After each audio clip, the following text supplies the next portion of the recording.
Deuma ku hakilinaw ɲininga anu fɛlaw olu be mun de fɔ ni weleka min bɔra duniya keleyatɔn ka lakana jamakuluba nin fɛ. Ayiwa sisan ni maa min b'a fɛ k'i da don an ka baro la a bɛ se k'an sɔrɔ nɛgɛjuru kan n'o ye 001 202 619 02 70 o tɛ dɔwɛrɛ ye fu fila kelen fila fu wɛrɛ fila wɔɔrɔ tan ni kɔnɔntɔn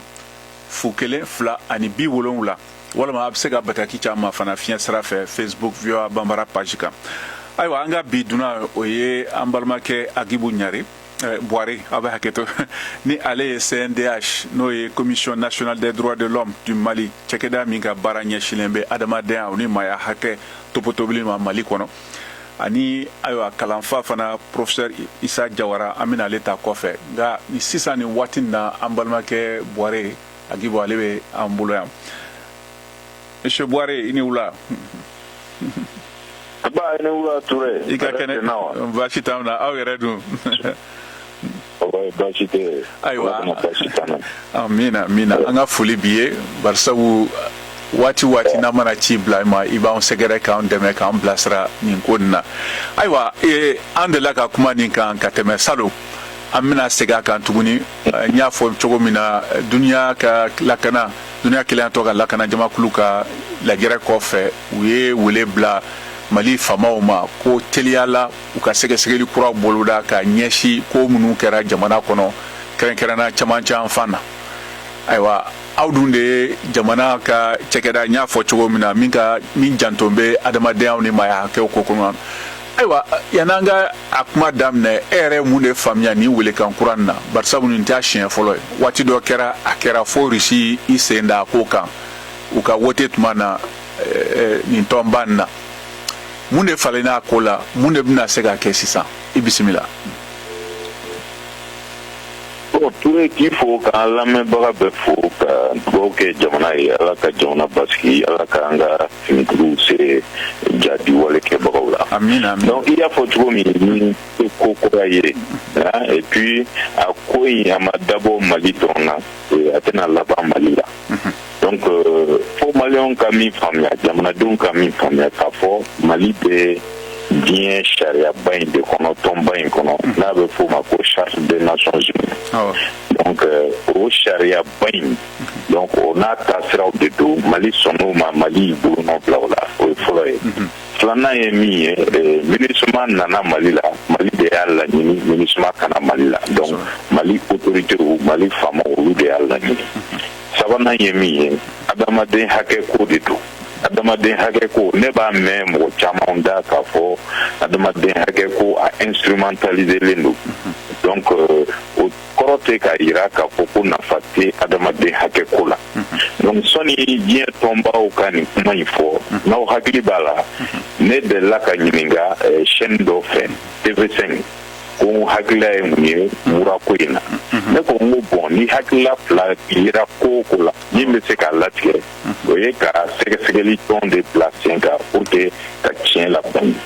donc an ka jamana ɲɛmɔgɔw fana waati u y'a fɔ ko u ye sɛgɛsɛgɛli tɔn bila sen kan donc ne hakilila o dɔrɔn de laɲininen don o tɛna se ka kɛ kojugu ye ne bolo maintenant u b'a fɔ ko a instrumentaliselen don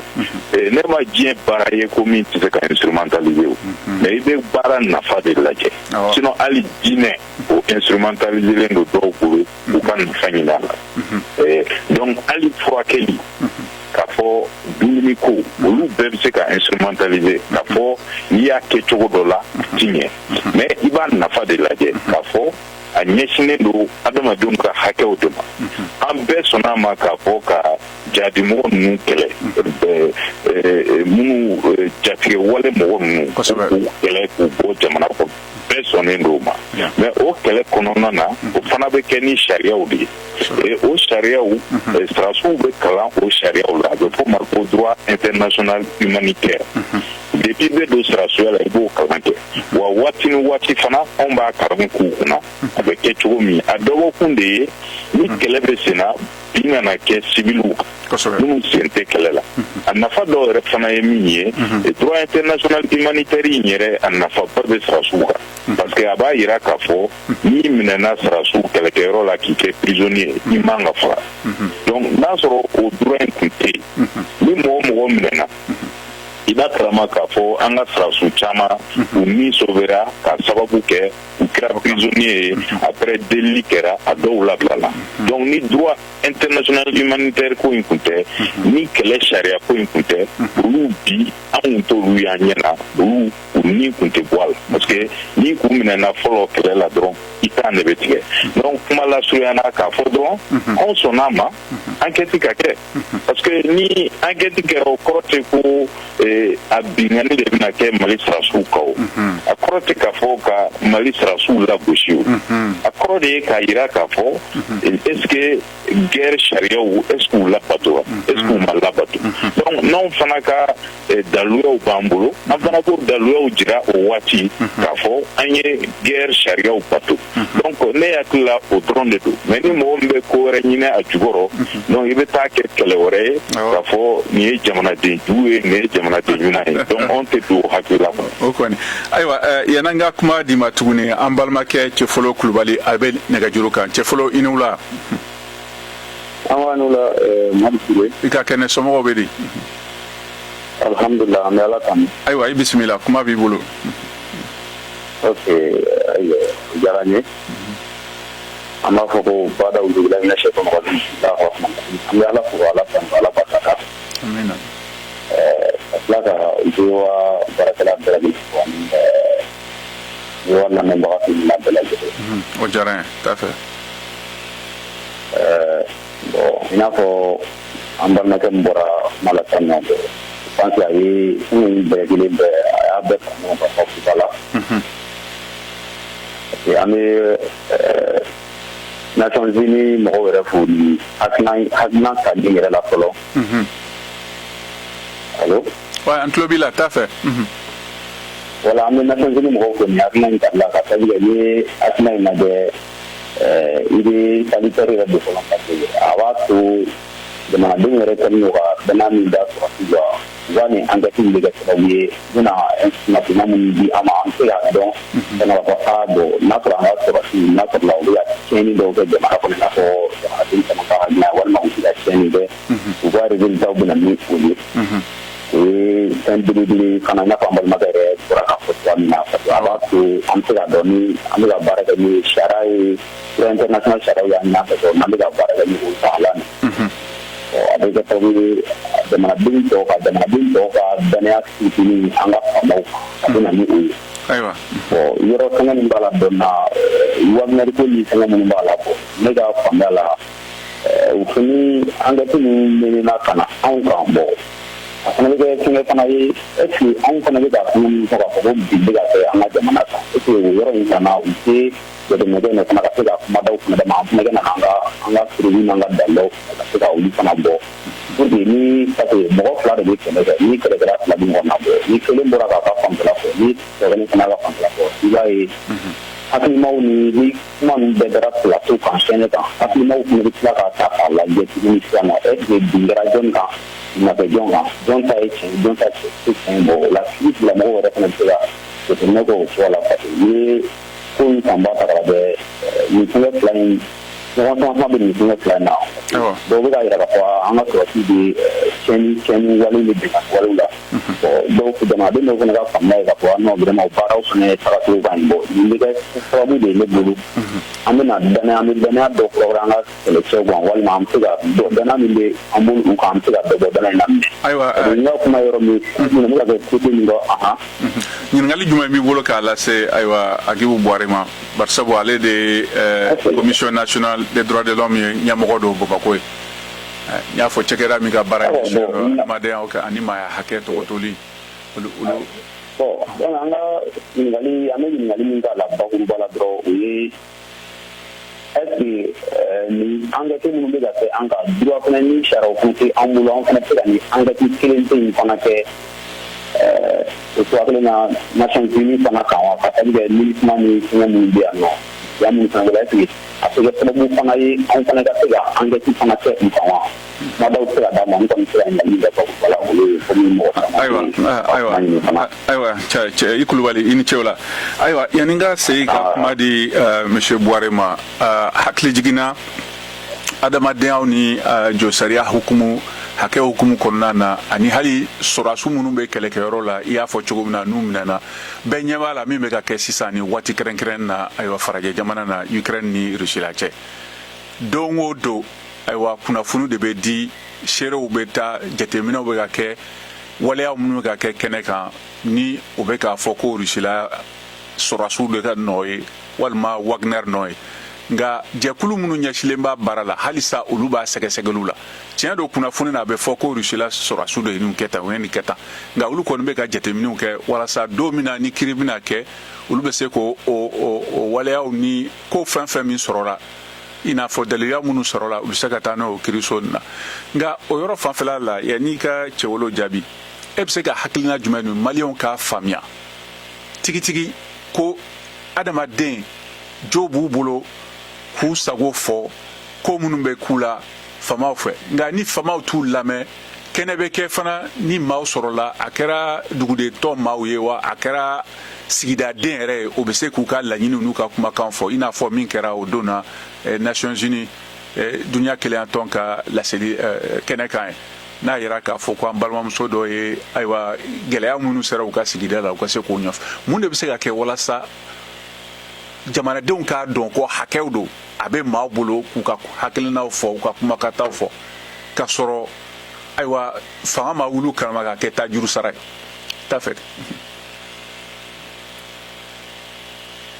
wari kuma b'i bolo. Donc n b'a fɛ ka min fɔ jurusariya ko in na diɲɛ fɛn si tɛ yen f'a bɛ kɛ ko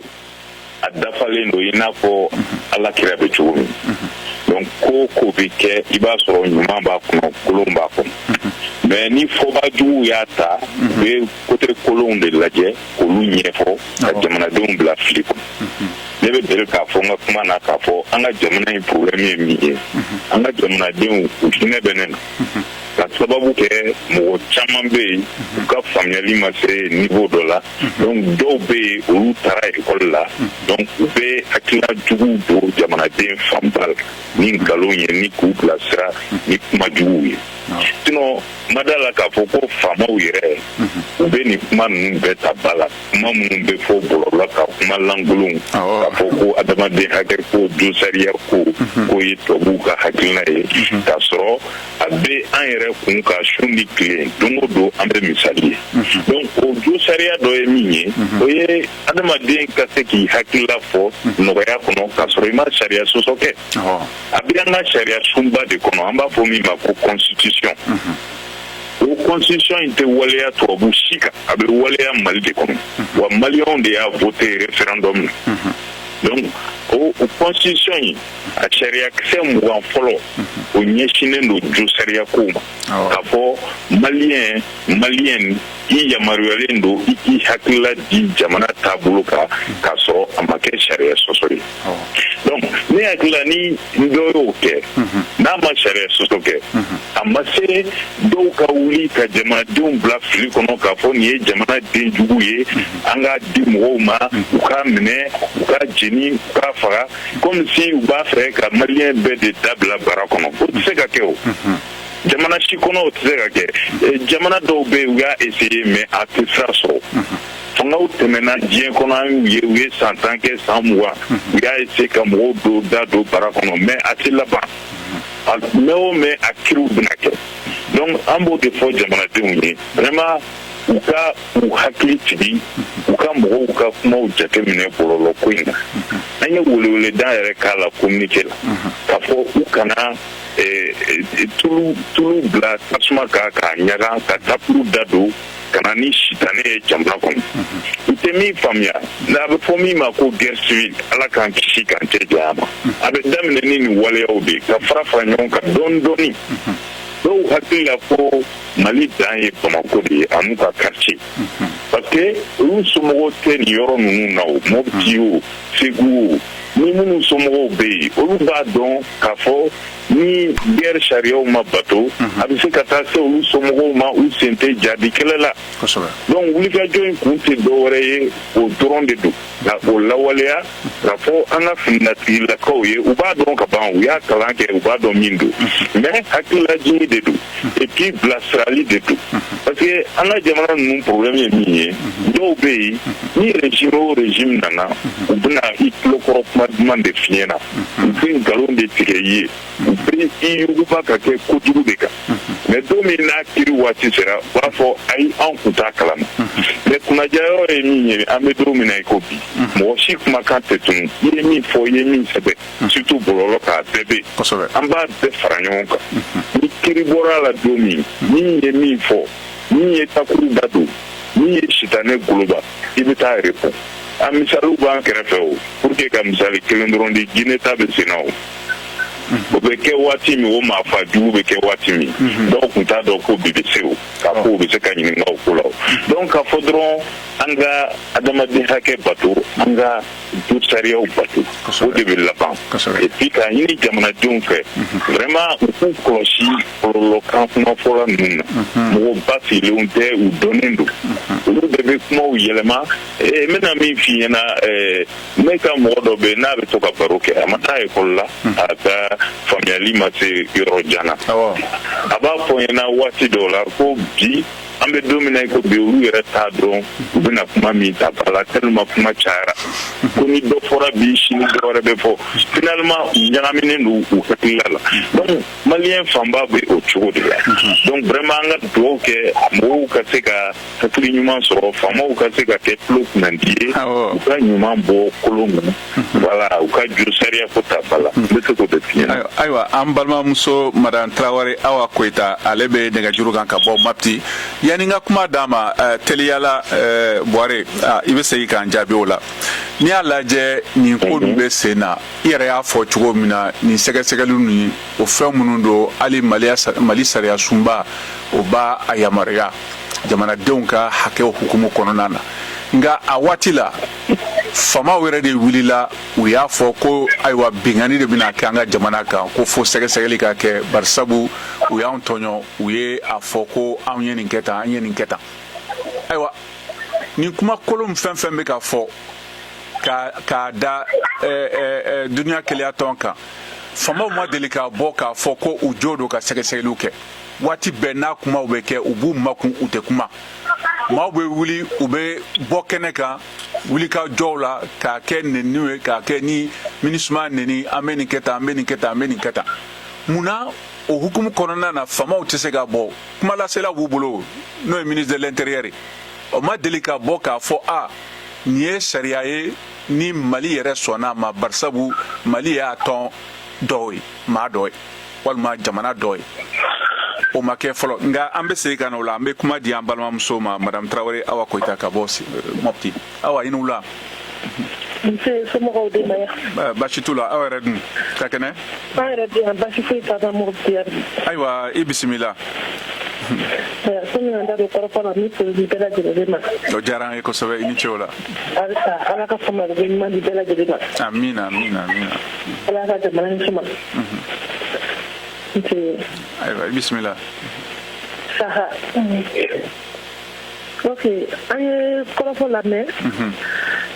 a bɛ tile fila bɔ kuma bɛ ŋunuŋunu na donc kuma bɛ ŋunuŋunu na n'i y'a jateminɛ est-ce que société civile tiɲɛni sababu mana na a ŋunuŋunu ye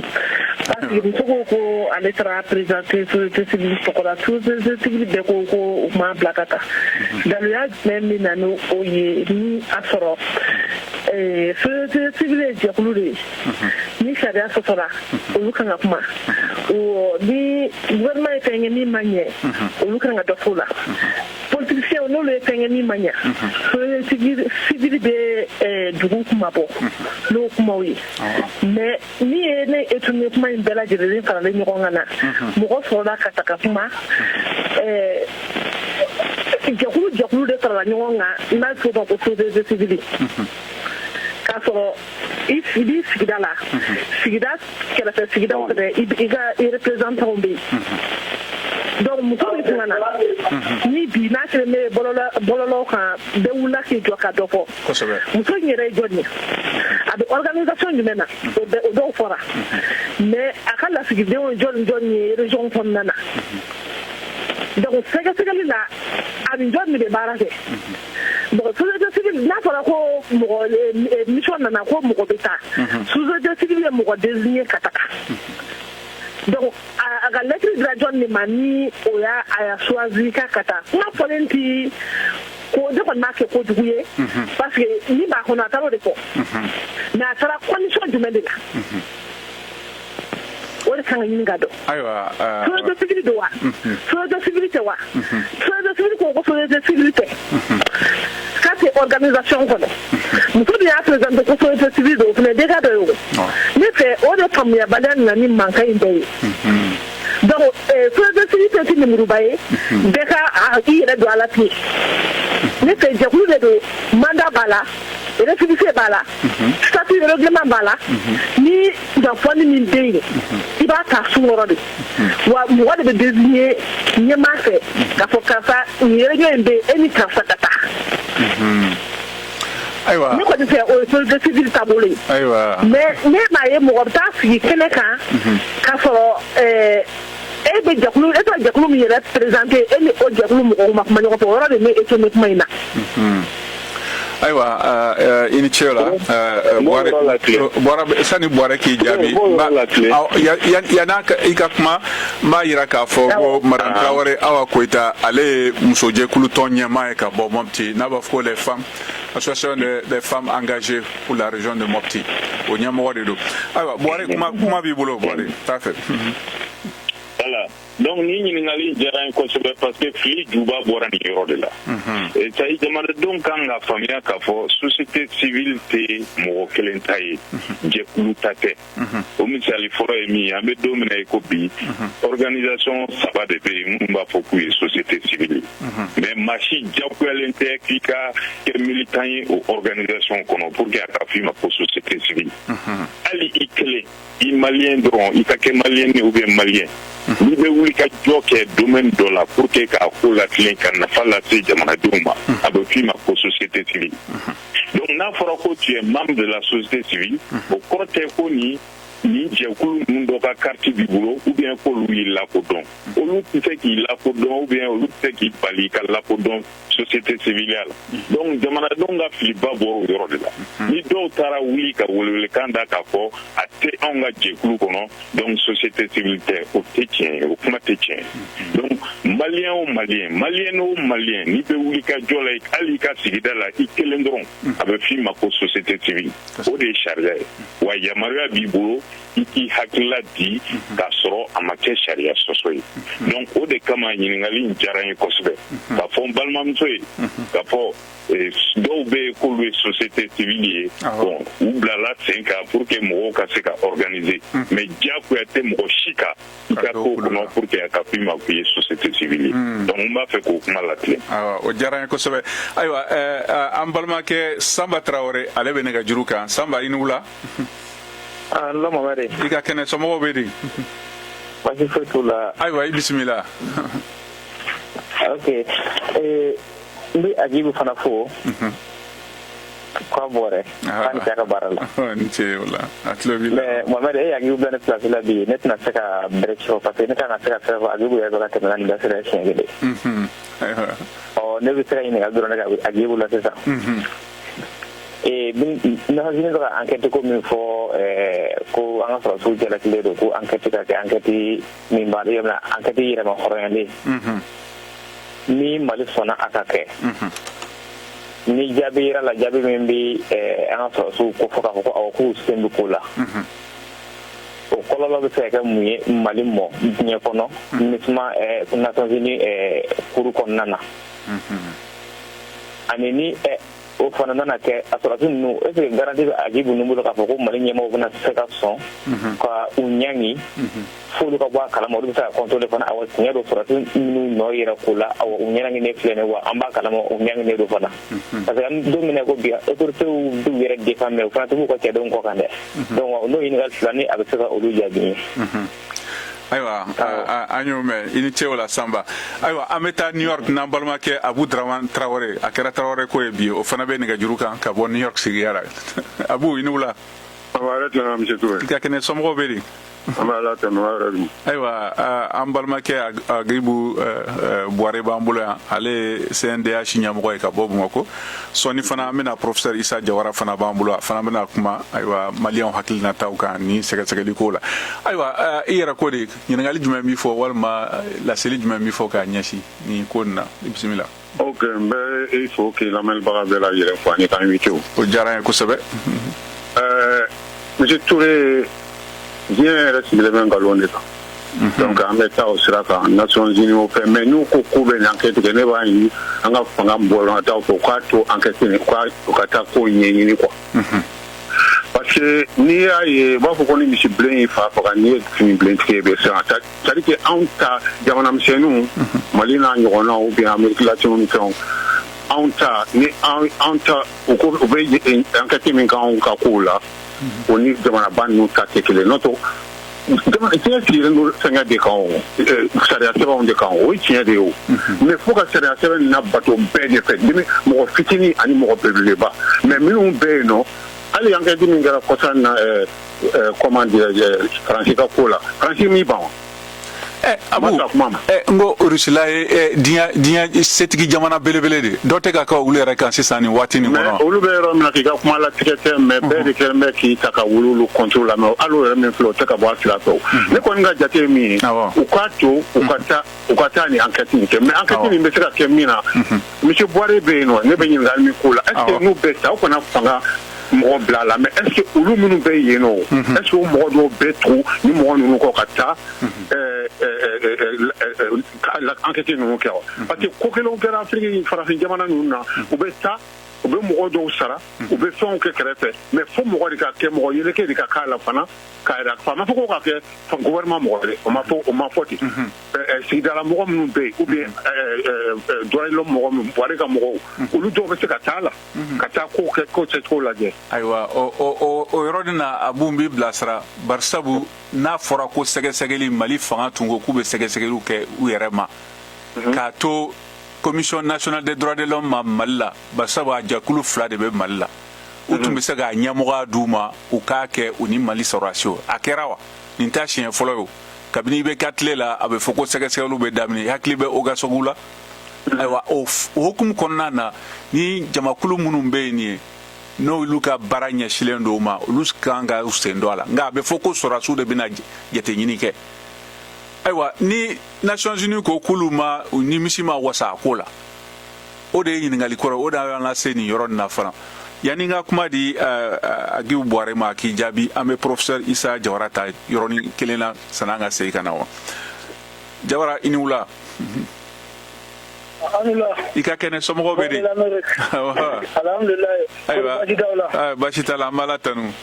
Ayiwa an bɛ kɛnɛ kan ni commission nationale droit de l'homme ɲɛmɔgɔ ye n'o ye Agibu Buware. Ayiwa komi e fana ye kalanfa de min ɲɛsilen bɛ sigida n'a kɔnɔkow kan. Ayiwa i yɛrɛ tulo b'a la ni tile filanin na ayiwa fiɲɛ siraw fɛ u bɛ ka an balimamuso nin n'o ye Aminata Diko o jalaki a ye shariaw minnu kɛ duniya lakana ka tɔnba u ka jamakulu tɔnba laseli min kɛra o don na lajɛrɛ min kɛra o don na New York u bɛ k'a jalaki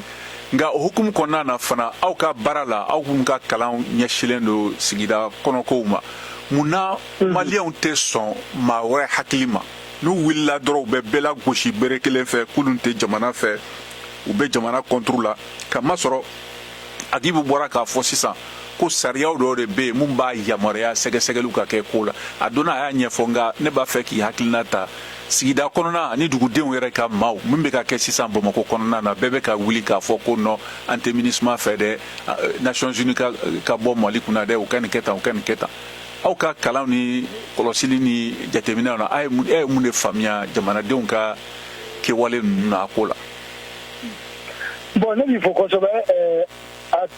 i ye ɲininkali min cɔngo sisan hakili la nin bɛ jamana bɛɛ la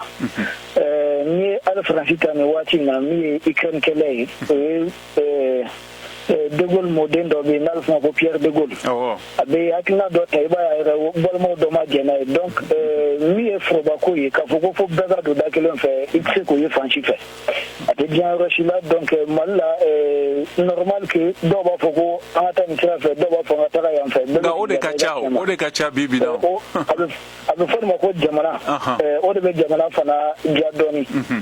ma da la ni jamana bɛ diɲɛ kɔnɔ k'a fɔ ko bɛɛ hakilina ye bɛ se ka kɛ fɛn kelen ye sujet kelen kan. an jɛr'o la. donc voilà o tɛ se ka kɛ a tɛ jamana si la donc o ye premier motif ye. deuxième motif maintenant je pense ni ko in bɛɛ droit de l'homme question ye a ka di ne ye Mali autorité fana ka na mɛn dɔɔni tuma dɔ parce que an ye ɲininikɛlaw de ye an ye jateminɛkɛlaw de ye an bɛ min bɛ kɛ diɲɛ fan tɔw la foyi tɛ ka kɛ Mali la min ma kɛ diɲɛ yɔrɔ dɔ la ka tɛmɛ donc mun de ɲɛna tɔw bolo mun ma ɲɛ tɔw bolo bɛɛ de bɛ fara ɲɔgɔn kan ka na ɲɛfɔ ni nin n'a ɲɔgɔnna kow bɛ jamana kɔnɔ hali n'a nkalon don a kan ka Mali yɛrɛ de b'a ka enquête dayɛlɛ a ka enquête jaabi présenté mais n'i ma enquête kɛ o bɛ baara de gɛlɛya parce que enquête kɛli ye wajibi de ali Touré k'a fɔ ne ma sisan ko dɔ donna i ka so ou bien dɔ y'i ka da kari mais ne min ye justice mɔgɔ je suis obligé ka enquête dayɛlɛ ko la ka enquête dayɛlɛ fana cogo min na i bɛ nimisi wasa sɔrɔ a ko la joona i hakili k'a latigɛ donc a kan ka bi Mali ka enquête diligente a bɛ se ka kɛ Mali yɛrɛ droit de l'homme minnu bɛ yan a bɛ se ka kɛ yɛrɛ ministère de la justice n'a bɛ se ka teliya baara fɛ wa a bɛ se ka kɛ Mali yɛrɛ bɛ se ka enquête indépendante dɔ autorisé, c'est-à-dire quoi Mali yɛrɛ bɛ jamana dɔ lajɛ a yɛrɛ sɔnnen don min ye a b'olu ka experts wele ka na ko bon aw kana enquête kɛ nin ko in na parce que aw fana ka moyen technologique aw fana ta puissant dɔ ni aw ta ye ni Mali y'o jaabi bɔ je pense pas que mɔgɔ bɛ sɔrɔ k'a fɔ k'i b'o rejeter ni k'i b'o rejeter waati min na a suma Mali b'i bila ce qu'on appelle dans une posture défensive pour défendre la souveraineté du pays dans ce cas parce que jamana u y'a bɔ a yɛrɛ de la a y'a ka musaka de don enquête da fɛ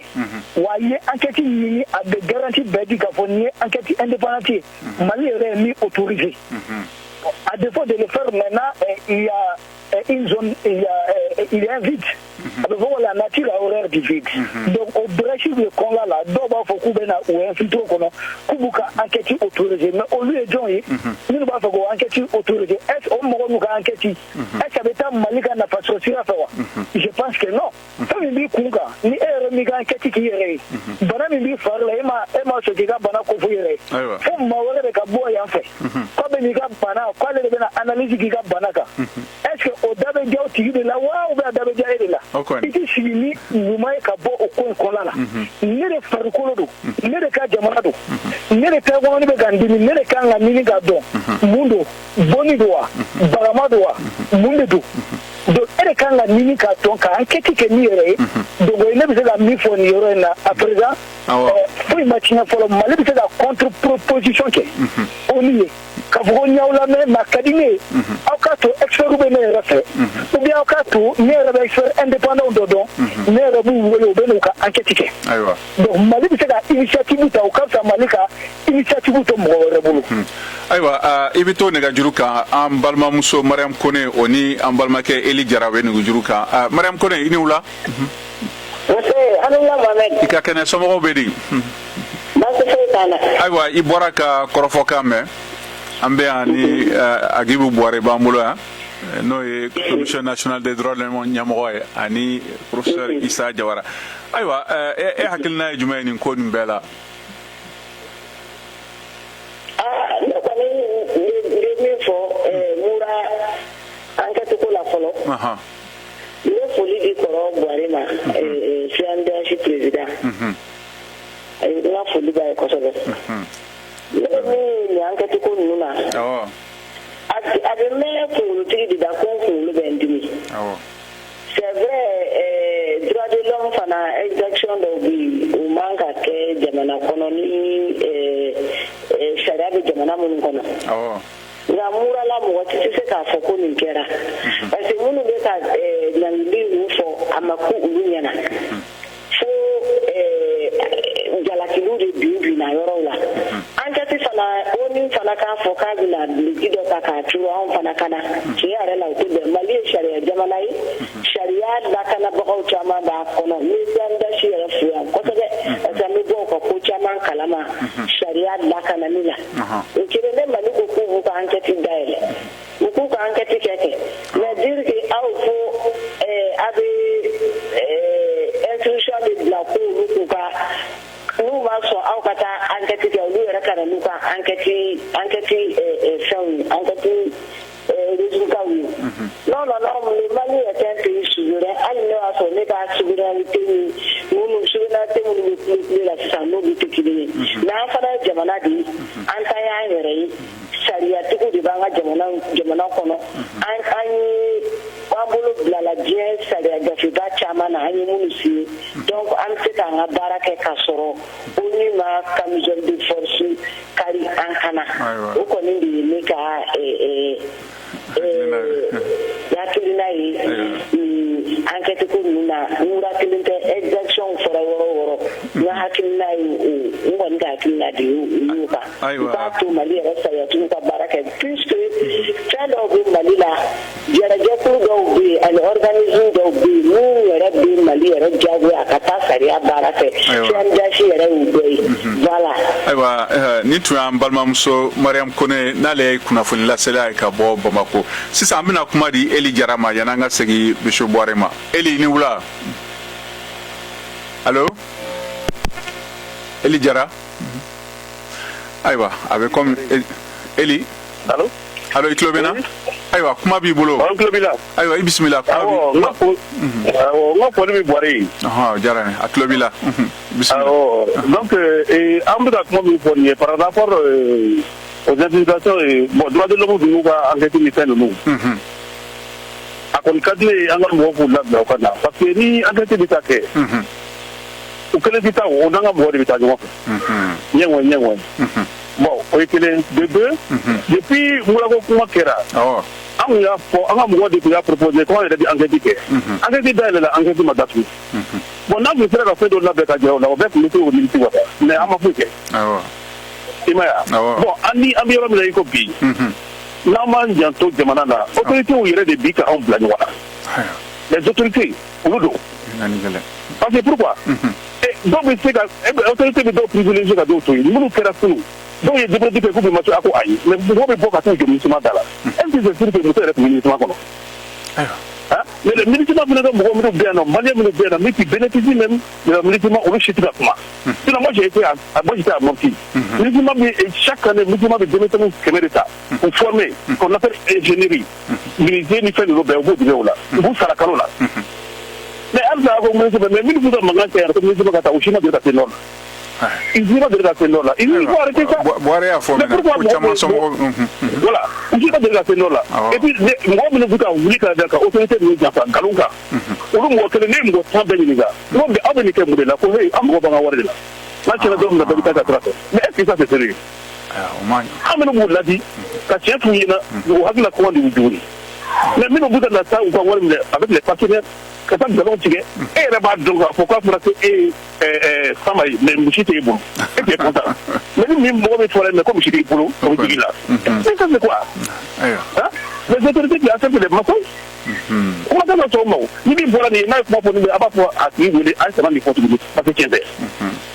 alors, on là. Il y a une autorité de l'autre, comme autorité de l'autre, vous voulez parce qu'à Kadoui. Mais moi, je vais vous dire, que ça va être un petit peu. Ça, c'est pas sérieux. Alors, on est d'abord. Bien sûr, nous, on a tout au Kata. Nous, on a et puis, bon, les cas, expliquer le bon, nous, on a un niveau, nous, à expliquer le bon papa. Mais un peu comme une nationalité, vous parce que vraiment, bon, c'est la raison de ma il nous dit la vérité. La vérité, mais dans le petit arrêt d'oeil, dans le cas, et vous dites encore que les gens doivent accepter. On ne peut pas accepter. Anti-son. Il faut vous d'abord. Nous allons faire un mot demain, un mot de Kenya.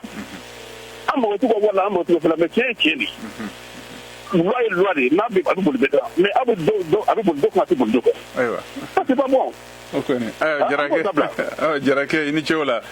boiret le village nyado a kmat a daseroma anga de ba folola boiret ben dorere aywa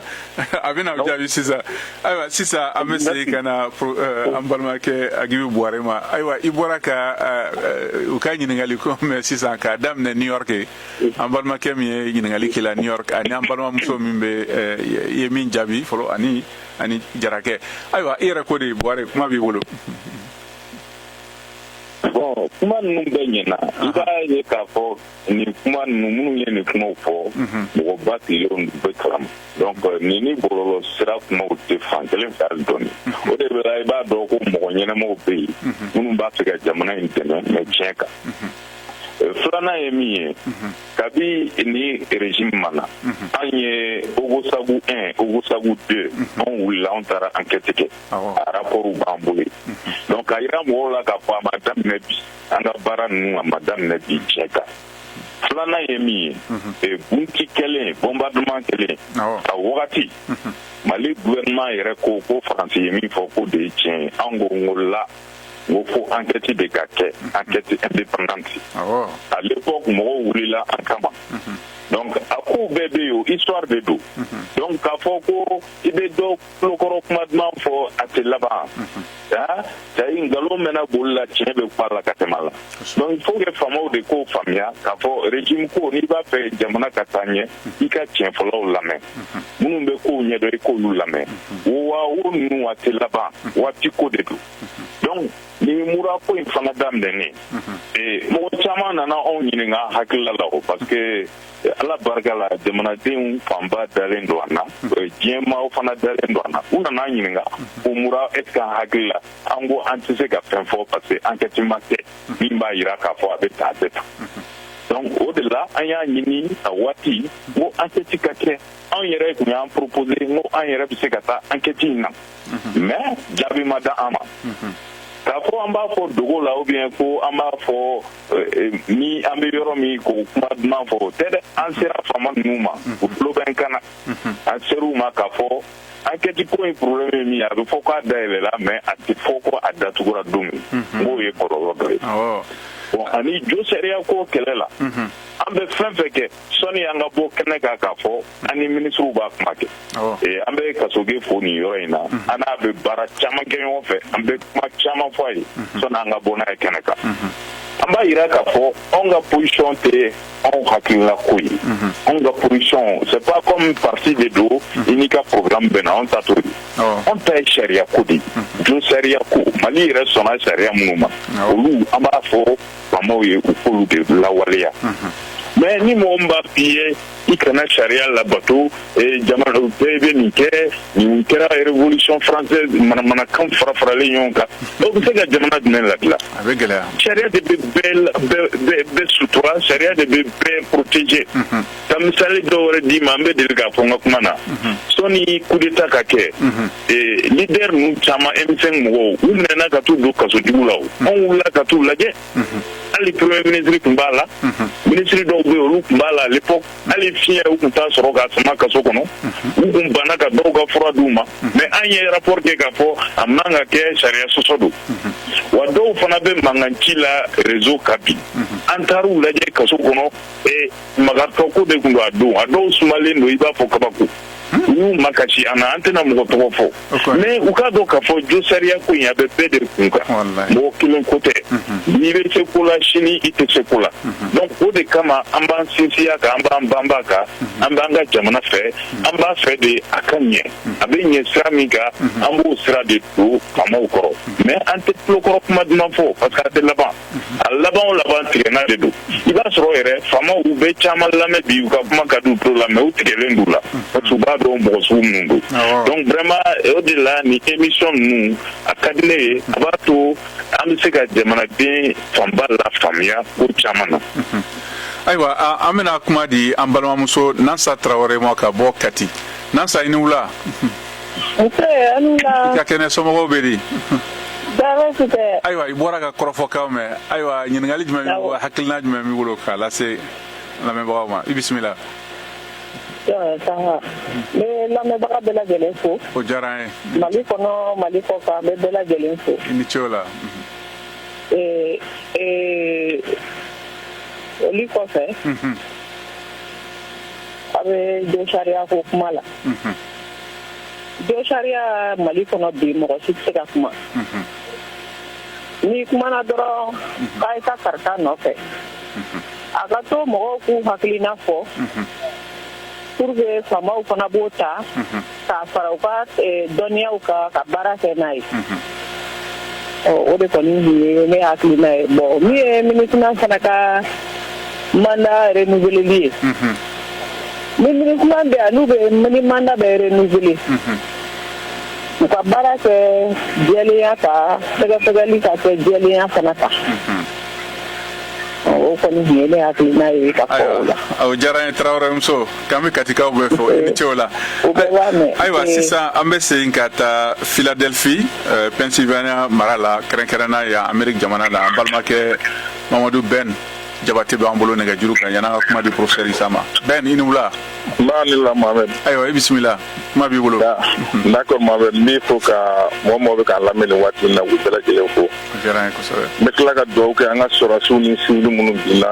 minnu sara kɛlɛ in na Ala k'u dayɔrɔ suma Ala ka yafa k'u ma. Amina. Minnu bana ninnu Ala k'u ka banaw nɔgɔya. Amina. Bon i ka professeur Buhari vraiment je le félicite. Félicitations Buhari. K'a fɔ mɔgɔ bɛ se ka sɔrɔ Mali kɔnɔ min éclairé n'o tan nɔ vraiment ça m'a fait plaisir. Ni sɔrɔdasiw minnu bɛ fanga la nin n'u bɛ faamuyali kɛ ko Buhari lamɛn parce que hali n'a kɛra san 100 ye u t'a kuma bila. A ye exemple di sa Dadi Sule ye o tun jamanen don fo ka dama tɛmɛ a filɛ u bolo nin Charles Taylor a filɛ u bolo nin Hissène Habré a sara kaso la donc n'a fɔra fagali kɛra ko armée de ye fagali kɛ mɔgɔ minnu n'u fagara maliyɛnw de fana don a fɔra civiliw de don mais pourquoi enquête tɛ k'o la donc normalement automatiquement gouvernement yɛrɛ kan ka enquête dayɛlɛ Mohamed ni hakili b'a la général Dayiru Danbele a ye intervention dɔ kɛ assemblée la n bɛ fɛ maliyɛnw ka taa ka intervention ta lamɛn quoi c'est une leçon pour la malienne ni n'u tora ka mɔgɔ minnu bɛ kumalankolon fɔ la k'u lamɛn wallahi Mohamed u bɛɛ bɛ taa furulahɛ la hali ni non saraka t'a la yɛrɛ parce que u bɛ ka min fɔ a image b'u bolo a fɛn bɛɛ ninnu bolo donc min ka fisa Mali ma ne bɛ conseil min d'u ma tubabu yɛrɛ b'a kɛ cogo min n'u hakili sera u k'a kɛ ten u ka enquête kɛ u ka mɔgɔ dɔw minɛ u k'olu bila kaso la san damadɔ u k'olu labɔ n'o tɛ u bɛɛ bɛ taa kaso la saraka tɛ mɔgɔ si bolo société civile min fana sigilen don k'olu ye société civile ye k'a sɔrɔ ils sont à la solde du gouvernement ka wuli ka taa baga waliden ma parce que k'a ye kuma dɔ fɔ a y'a miirina ta fɔ o de ka kan aw société civile kɛlenw sigilen don k'a lajɛ minnu b'a fɔ k'u yɛrɛ ma k'u ye société civile organisation minnu ko k'u ye société civile u sigilen bɛ k'a lajɛ u bɛ ka mɔgɔw ka droit bɛɛ minɛ o la radio bɛɛ bɛ ka liberté bɛɛ bɛ ka minɛ. Ayiwa Ben n bɛna kuma di professeur ma joona waati bɛrɛ ma to ayiwa i ni ce o la Jabate yanni n ka segin ka kuma di monsieur Buhari ma professeur Isa i tulo bɛ n na. Ayiwa i yɛrɛ bɛ se ka mun de fɔ nin na jamana fanga yɛrɛ bɛna se ka ninnu jaabi cogo min na barisabu caman sigilen don ko n'i y'a ye fanga tɛ ka kuma barisabu olu jɔ b'a la olu bɛ ka min fɔ bɔlɔlɔsira fɔ ani ko mun bɛ ka kɛ sisan jamana kɔnɔna na ko souveraineté retrouvée dakuruɲa kelen na. Bon, je pense souveraineté retrouvée, jamana bɛɛ n'a ka souveraineté don peut-être i b'a sɔrɔ parce que an ye jamanaw dɔ fana bɛ yen olu bɛ guerre la mais enquête ma deli ka k'u ka ko la parce que an ye ɲɛgɛlaw de an b'a ɲɛfɔ tan parce que hali se bɛ mɔgɔw ko k'u bɛ américains nɔbɔ waati min na Afghanistan ko la Donald Trump ko k'u bɛ sanctionner fo bi enquête jɔnjɔnma kɛ o ko min na. O yɔrɔnin kelen na i bɛ hakɛ to Abu Ghraib o sɛgɛsɛgɛli kɛra baarakɛlaw minnu b'a la ne tun b'a caman dɔn olu sɛgɛsɛgɛra ko min kɛra Irak haklintaro ni haklibala abu garay kasola America munu sendona la tu ya chama mlega c'est pourquoi des enquêtes au bavure de en Afghanistan là je pense que Donald Trump a été clair il sorti qu'il y a mal de mola qu'on nous a kabou be sanctionné mais c'est pas que Kassani quand même que jamana benaka réalité on est première puissance mondiale Mali fana bon avec des régimes bas ça d'ailleurs maintenant mais je pense ni kany atmosphère haute pression excellente quoi ni Mali don do ko lutunyona ni Mali don do ko lutunyona akanga jamana nyamoko ka commission sibika ko secrétaire kala je lutunyona nu biseka buka hake kono nu fana matonyo uya galonda daluminga donc on fana no biseka no la pour diffamation haute donc ne volo enquête ko to ko jago enquête dabe ko karsala quoi enquête peut-être biseka kuna wolobari là c'est le régime en place aujourd'hui ka ou de me kosobe ka opération qui a dit tout ne pas ne kana fombe ka pourquoi maya be piège non ça dépend de ce qu'on veut pour on est de malade il faut prendre des initiatives nous ma initiative ta mo be initiative ta commission bambolo amse la commission chama aussi donc ni enquête qui rane bola be bela tele la fia mais enquête qui la fia Mali refa ka refa pour que ka bara to no amase anga il faut mo re ka bo de na la kana enquête qui Mali on be on se ka bara ke et puis on be tenir nyoen quoi aywa ini chola ni jara ko sobe amna kuma labandi agibu nyarema boare ba ibaketo monsieur boare kuma labandi bolo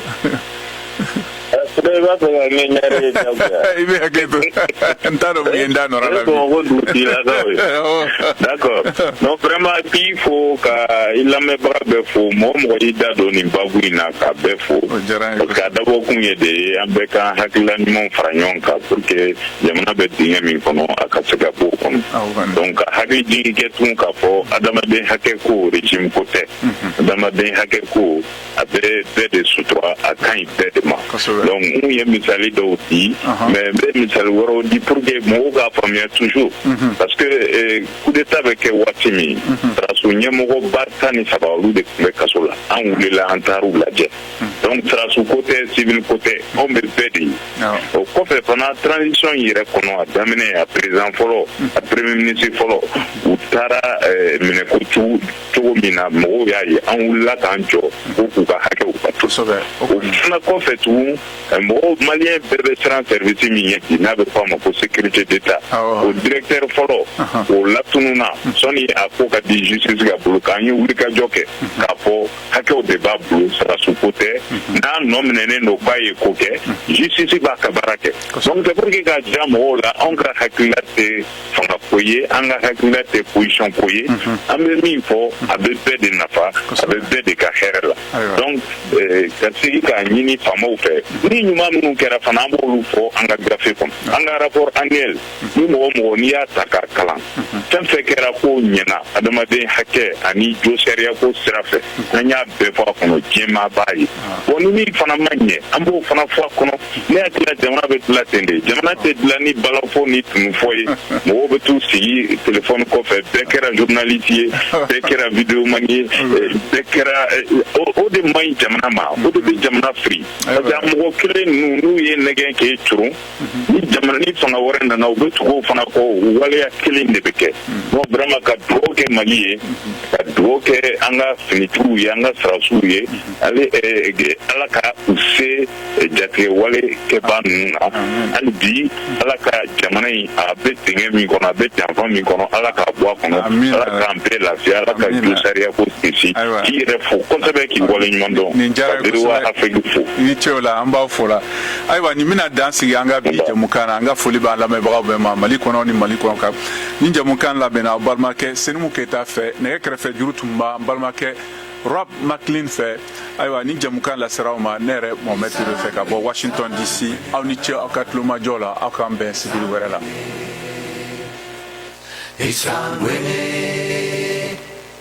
Isangwene mana Isa